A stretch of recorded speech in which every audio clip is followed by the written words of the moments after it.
तुम इस post apocalyptic world में बिना इक्विपमेंट के घूम रहे हो। अगर तुम ऐसा ही करते रहे तो तुम बहुत जल्द ही इन म्यूटेंट बीस्ट के शिकार बन जाओगे।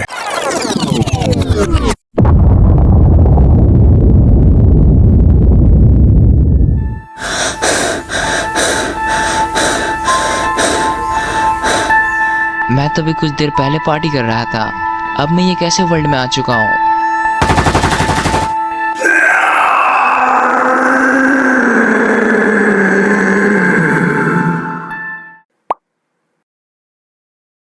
तो क्या आपने कभी सोचा है आप मरने के बाद से एक पोस्ट एपोकलिप्टिक वर्ल्ड में रीइंकार्नेट हो जाते हो और साथ ही में आपको टास्क मिलता है कि अपने आप रियल वर्ल्ड से लोगों को इस वर्ल्ड में बुलाओ एज अ प्लेयर और उनके साथ मिलकर इस पोस्ट एपोकलिप्टिक वर्ल्ड को वापस से रीबिल्ड करो। ऐसा ही हमारे प्रोटैगनिस्ट के साथ होता है जिसका नाम गुआन है। वो अपने प्रीवियस लाइफ में एक सेल्समैन था और ऐसे ही एक दिन जब वो अपना काम खत्म करने के बाद से पार्टी करने के लिए एक क्लब हाउस जाता है और वहाँ जब वो पार्टी कर रहा होता है तभी उसके दिल में बहुत तेज दर्द होने लगता है और देखते ही देखते उसकी आंखें बंद हो जाती हैं और जब उसकी आंखें खुलती हैं तो वो अपने आप को एक पोस्ट एपोकलिप्टिक वर्ल्ड में पाता है जहाँ पर स्टार्टिंग में उसे लगता है कि ये सब उसके साथ प्रैंक हो रहा है और शायद से किसी ने उसे मूवी के सेट पे छोड़ दिया है और वो लोग उसके रियल एक्सप्रेशंस को रिकॉर्ड करना चाहते हैं अपनी फिल्म के लिए। और इसी के बाद से वो यहाँ वहाँ भटकने लगता है कि उसे कोई कैमरामैन मिल जाएगा, पर उसकी एक्सपेक्टेशन मैच नहीं करती और वो रियलाइज करता है कि वो सही में एक पोस्ट एपोकलिप्टिक वर्ल्ड में रीइंकार्नेट हो चुका है और साथ ही में वो बहुत ज्यादा एक कम्प्लीटली डिफरेंट पर्सन दिखता है अपने प्रीवियस सेल्फ से। और इसके बाद से वो रियलिटी को एक्सेप्ट कर लेता है कि वो एक पोस्ट एपोकलिप्टिक वर्ल्ड में रीइंकार्नेट हो चुका है और अपने सर्वाइवल के लिए वो यहाँ वहाँ भटकना शुरू कर देता है कि उसे कुछ खाने को मिल जाएगा। और वो भटकते भटकते एक ऐसी जगह पे पहुंचता है जहाँ पे कुछ लोग होते हैं और जब उस प्लेस के वो एंट्रेंस में जाता है और वो जब जैसी एंट्री करने वाला होता है तभी उसके पीछे से कोई गन पॉइंट करता है और कहता है तुम यहाँ पे क्या कर रहे हो। जहाँ तक उसे लगता है कि उसने उसे कभी यहाँ पर देखा नहीं है। अपनी तरफ गन पॉइंटेड देखकर गुआन बहुत ज्यादा ही डर जाता है और वो बहुत डरी हुई आवाज में उस बंदे से कहता है आपको गलतफहमी हुई है, मैं तो यहाँ वहाँ भटक रहा था कुछ खाने की तलाश में। और वो अपने सेंटेंसेस को कंप्लीट कर पाता तभी वो बंदा फायर कर देता है।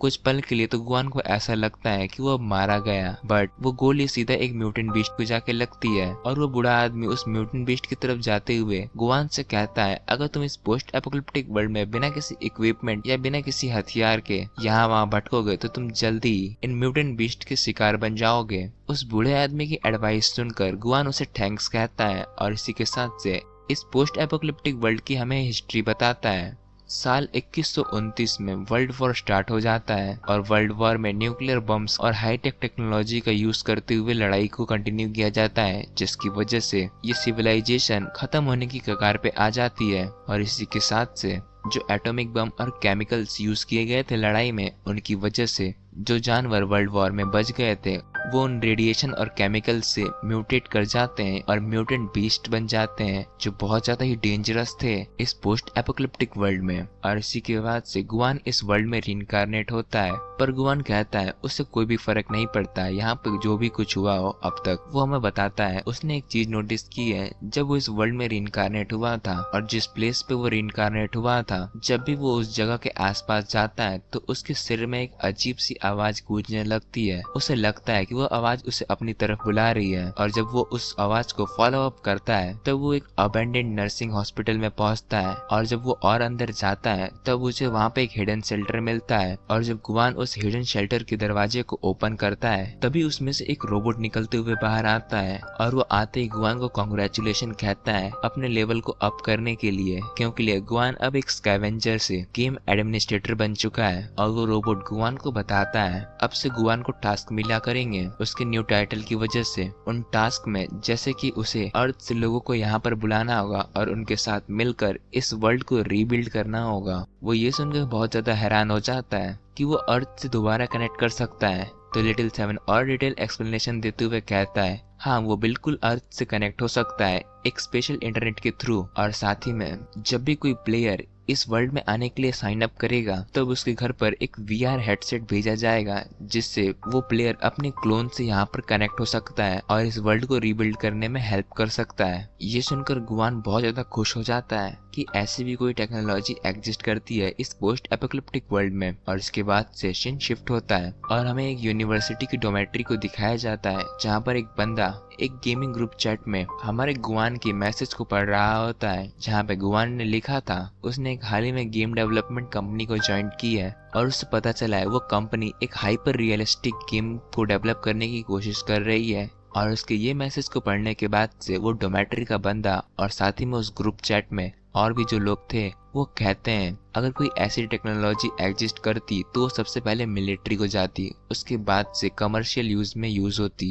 और सभी को उस ग्रुप चैट में लगने लगता है कि गुआन सभी के साथ मजाक कर रहा है। और अगले ही सेकंड गुआन उस ग्रुप चैट में एक लिंक शेयर करता है और कहता है अगर किसी को विश्वास नहीं हो रहा तो यहाँ पर वो रजिस्ट्रेशन कर सकता है और जल्दी उनके घर पर एक VR हेडसेट को भेज दिया जाएगा। और हाँ, ये बिल्कुल ही फ्री होगा क्योंकि ये गेम अभी बीटा वर्जन में है और उसे टेस्ट करने के लिए कुछ टेस्टर्स चाहिए। अगर तुम लोग इंटरेस्टेड हो तो तुम इस गेम को आके टेस्ट कर सकते हो। ये देखने के बाद से वो डोमेट्री का लड़का वो उस लिंक को देख के थोड़ा शॉक हो जाता है और सोचने लगता है अगर कोई ऐसी गेम एग्जिस्ट करती है तब तो वो उसके लिए हेवन होगी, क्योंकि वो वहाँ पर अपना हैरम बना सकता है। और वो कुछ देर के लिए अपने हैरम में ही खो जाता है और अगले ही पल वो बिना किसी सोचे समझे उस गेम में अपने आप को रजिस्टर कर लेता है। और इसके बाद से वो यूनिवर्सिटी के कैंटीन में खाना खाने के लिए जाता है, जहाँ पर वो बहुत ज्यादा ही एग्रेसिवली खाना खाता है और अपने पेट को पूरी तरीके से भरने के बाद वो अपने डोम की तरफ बढ़ जाता है। और वो जब अपने डोमेट्री के रूम में पहुंचता है तब उसके रूममेट्स बताते हैं कि उसका कोई पार्सल आया है। पार्सल का नाम सुनकर वो हैरान होता है और कहता है उसने एक्सपेक्ट नहीं किया था कि डिलीवरी इतनी जल्दी हो जाएगी उस VR हेडसेट की। पर बिना किसी टाइम वेस्ट किए वो उस VR हेडसेट को पहन लेता है और गेम में एंटर करता है। बट सैडली उस गेम में एक मैसेज पॉपअप होता है और वो बताता है गेम को लॉन्च होने में अभी 3 दिन बचे हुए हैं, उसके बाद से ही सारे के सारे प्लेयर्स गेम में एंटर कर सकते हैं। ये सुनने के बाद से वो बहुत ज्यादा डिसअपॉइंट हो जाता है और वो कहता है ऐसा कैसे हो सकता है। और इसके बाद से हमें उस ग्रुप चैट को दिखाया जाता है जहाँ पर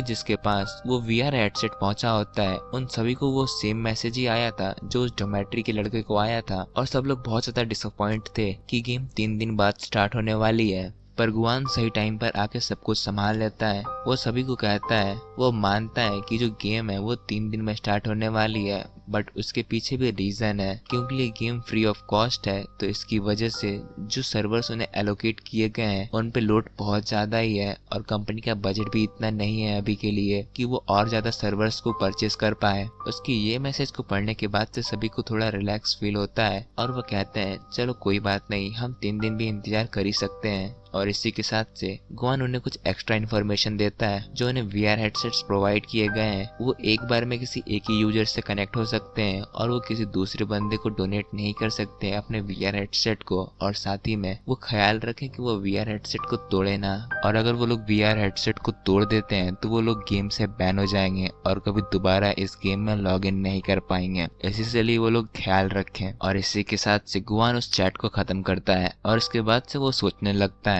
उसके डैड के मरने के बाद से उसने अपने रिलेटिव्स को भी कांटेक्ट करना बंद कर दिया था। और जहाँ तक उसे लगता है कि वो लोग सोच रहे होंगे कि वो अब मारा जा चुका है। और इसके बाद से वो कहता है अपने मन ही मन लगता है कि मैं इस लाइफ में भी अपने ही ऊपर डिपेंडेंट हूँ। और इसके बाद से वो कहता है मुझे दोबारा एक नया मौका मिला है, मैं इस काम को बहुत ज्यादा ही हार्डवर्कली करूंगा। और इसके बाद से वो लिटिल 7 से कहता है, हाँ उस रोबोट का नाम उसने अब लिटिल 7 रख दिया है। तो गुआन लिटिल 7 से कंटिन्यू करते हुए कहता है सब कुछ तो सही है बट करंटली उन्हें बहुत ज्यादा लेबर फोर्स की जरूरत है, जिसकी वजह से उन्हें फीमेल चैटबॉट्स ऐड करना चाहिए जो ज्यादा से ज्यादा मेल प्लेयर्स को अट्रैक्ट करेंगे, जिससे हमें इनिशियली जो लेबर फोर्स चाहिए होगी वो मिल जाएगी बिना किसी दिक्कत के। लिटिल 7 गुआन के ऑर्डर्स को एक्सेप्ट कर लेता है और वो कहता है मैं जल्दी इसे खत्म कर दूंगा। और इसके बाद से गुआन लिटिल 7 से कहता है ठीक है तो मैंने तुम्हें तुम्हारा काम बता दिया, अब मैं यहाँ से बाहर जा रहा हूँ। जब प्लेयर्स आएंगे तो उन्हें कुछ खाने के लिए चाहिए होगा, तो उनके लिए रिसोर्सेज कलेक्ट करने के लिए मुझे बाहर ही जाना पड़ेगा। ये सुनकर लिटिल 7 थोड़ा बहुत निराश हो जाता है,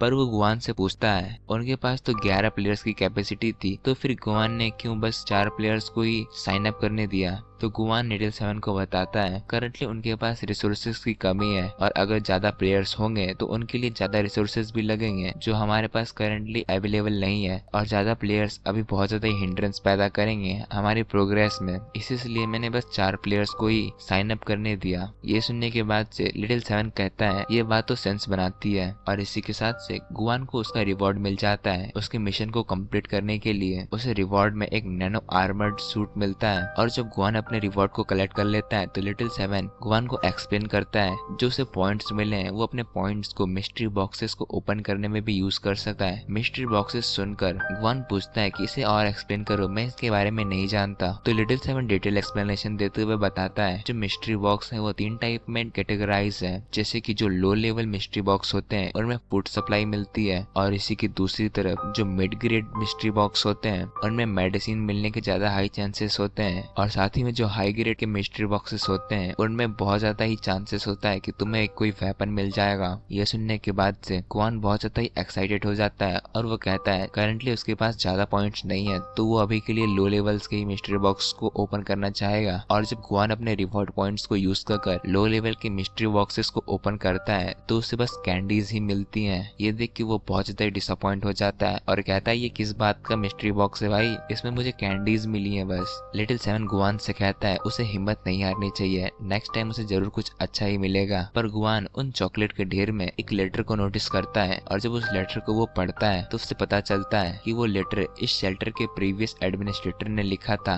और उसमें बस उसने बकवास बातें ही की थी, जिसे पढ़कर गुआन बहुत ज्यादा ही गुस्सा हो जाता है। गुआन उस लेटर से इसलिए गुस्सा था क्योंकि लिए प्रीवियस एडमिनिस्ट्रेटर ने उसे एज अ ईस्टर एग उसे रिवॉर्ड दिया था, जिसमें बस बकवास बातें लिखी हुई थी और कोई भी कोई काम की चीज नहीं थी। पर इस बात को साइड में रखते हुए गुआन लिटिल सेवन से पूछता है क्या उसके पास प्रीवियस एडमिनिस्ट्रेटर का डेटा है। लिटिल सेवन सैडली कहता है जब गुआन ने शेल्टर में एंटर किया था तब जाके उसका मेन प्रोग्राम रन हुआ था, जिसकी वजह से उसके पास प्रीवियस एडमिनिस्ट्रेटर का डेटा नहीं है। फिर गुआन उससे कहता है तब क्यों नहीं तुम इस शेल्टर के डेटाबेस को छान मारो, क्या पता उसमें कहीं प्रीवियस एडमिनिस्ट्रेटर के बारे में जानकारी हो। और लिटिल सेवन ऐसा ही करता है, बट इन द एंड उसे नाकामी ही बस हासिल होती है। ये देखकर गुआन बिल्कुल ही नाराज नहीं था, उसने ऐसा एक्सपेक्ट किया था, और वह कहता है चलो छोड़ो मुझे अपने काम पे जाना चाहिए। और इसके बाद से वो शेल्टर छोड़ के बाहर चले जाता है न्यू प्लेयर्स के लिए रिसोर्सेस कलेक्ट करने के लिए। और गुआन जैसे ही शेल्टर के बाहर आता है तो उसके सामने 2 हेडेड हेरिनास घूम रहे होते हैं। उन्हें देखते हुए गुआन हमें एक्सप्लेन करता है जो 2 हेडेड हेरिनास होते हैं वो कॉम्बैट पावर में तो कमजोर होते हैं, बट उनका जो इंटेलिजेंस लेवल होता है वो बहुत ज्यादा ही हाई होता है, क्योंकि लिए वो ग्रुप्स में घूमते हैं, और उनमें से जो कुछ ग्रुप मेंबर्स होते हैं वो हमेशा पेट्रोलिंग कर रहे होते हैं आसपास, और जैसे ही उन्हें कोई इंसान दिखता है तो वो अपनी पूरी की पूरी ग्रुप को इन्फॉर्म कर देते हैं, जिसकी वजह से जिससे लड़ना थोड़ा डिफिकल्ट हो जाता है किसी भी बंदे के लिए। उसी से लिए गुआन कहता है अगर हमें पोस्ट एपोकलिप्टिक वर्ल्ड में सर्वाइव करना है तो अगर हम किसी म्यूटेंट बीस्ट से फाइट अवॉइड कर सकते हैं तो हमें पूरा ट्राई करना चाहिए उनसे फाइट अवॉइड करने का, क्योंकि किसी को भी नहीं पता कितने म्यूटेंट्स उनके आसपास घूम रहे हैं और क्या उनके लिए फाइट करना सेफ भी होगा या नहीं। और इसके बाद से गुआन सीधा एक सर्वाइवर कैंप में पहुंचता है जहां पर वो कुछ बैटरीज के बदले कसिनोज की चिप्स को एक्सचेंज करता है। और गुआन हमें एक्सप्लेन करता है जब पोस्ट एपोकलिप्टिक का एरा स्टार्ट हुआ तब करेंसी के लिए लोगों ने कसिनो चिप्स का यूज करना शुरू कर दिया, और गुआन को उस सर्वाइवर कैंप से कुछ बैटरीज के बदले 3 चिप्स मिलती हैं। और वो शॉप का ऑनर गुआन से पूछता है क्या उसे और भी कुछ खरीदना है या कुछ एक्सचेंज करना है। तो गुआन पूछता है क्या उनके पास कोई गन है। वो शॉप ऑनर हंसने लगता है और कहता है अगर उनके पास गन होगी भी तो गुआन उसे अफोर्ड नहीं कर सकता, क्योंकि इस पोस्ट एपोकलिप्टिक वर्ल्ड में गन के प्राइसेस बहुत ज्यादा ही हाई हैं। पर मजाक को साइड में रखते हुए वो बूढ़ा आदमी गुआन से बताता है उसे गन खरीदने की जगह पे इस विंटर के लिए रिसोर्सेस को कलेक्ट करना चाहिए, क्योंकि लिए इस बार जो विंटर है बहुत जल्दी आने वाली है, जिससे